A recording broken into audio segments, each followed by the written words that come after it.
Iran और Israel के बीच अचानक भयानक युद्ध ने पूरी दुनिया को चौंका दिया। इजरायल ने अचानक ईरान पर बड़ा हमला कर दिया और उसके कई अहम ठिकानों को निशाना बनाया।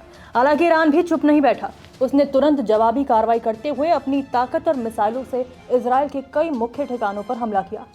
इन हमलों में इजरायल को भी नुकसान उठाना पड़ा, लेकिन जिस तरह इजरायल ने ईरान पर सटीक हमले किए, उससे ईरान को शक हुआ कि ये सब कुछ सिर्फ बाहर से हमला नहीं था, बल्कि उसके अपने देश के कुछ लोग इजरायल को अंदर की जानकारी दे रहे थे। ईरान का यकीन है कि इजरायल को उसकी संवेदनशील जानकारी देश के अंदर से किसी ने दी है। इसी शक के चलते ईरानी खुफिया एजेंसियों और सुरक्षा बलों ने पूरे देश में छानबीन शुरू कर दी। रिपोर्ट्स के मुताबिक अब तक 700 से ज्यादा लोगों को गिरफ्तार किया गया है। इन सभी पर इजरायल के लिए जासूसी करने और सूचनाएं पहुंचाने का शक है। ईरान की सरकारी न्यूज़ एजेंसी और नूर न्यूज़ के मुताबिक ये गिरफ्तारियां उस समय हुई जब ईरान और इजरायल के बीच 12 दिन तक भीषण युद्ध चल रहा था। इस दौरान इजरायली खुफिया एजेंसी मोसाद ने भी ईरान में एक बड़ा अभियान चलाया था। कहा जा रहा है कि इजरायल ने अपने हमलों से पहले ईरान के कई टॉप सैन्य अधिकारियों और परमाणु वैज्ञानिकों को चुन चुन कर निशाना बनाया।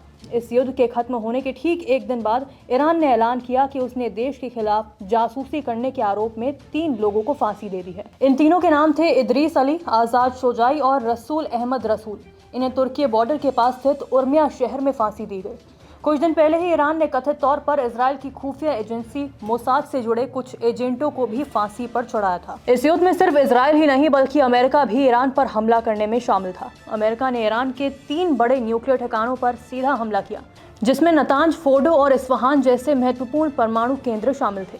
इन हमलों में ईरान के कई वैज्ञानिक और वरिष्ठ अधिकारी मारे गए। हालांकि ईरान ने दावा किया कि अमेरिका अपने मकसद में पूरी तरह सफल नहीं हो पाया, लेकिन अमेरिकी राष्ट्रपति डोनाल्ड ट्रंप ने इन दावों को खारिज कर दिया।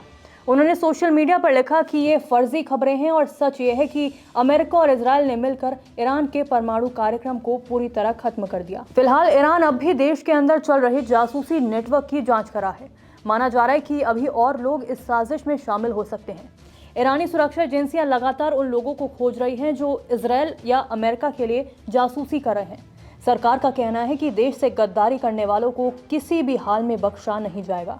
ये पूरी घटना दिखाती है कि ईरान और इजरायल के बीच तनाव अब सिर्फ बॉर्डर तक सीमित नहीं रहा, बल्कि ये युद्ध अब जासूसी, साइबर हमलों और अंदरूनी धोखेबाजों के स्तर तक पहुंच गया है। आने वाले समय में ये टकराव और भी बड़ा रूप ले सकता है। नमस्कार, मैं हूं मानक गुप्ता। अगर आपको हमारा ये वीडियो पसंद आया हो तो इसे लाइक और शेयर जरूर करें, और हाँ, हमें सब्सक्राइब और फॉलो करना ना भूलें, ताकि आप देश और दुनिया की कोई खबर मिस ना करें। तो जुड़े रहिए हमारे साथ और देखते रहिए न्यूज़ 24।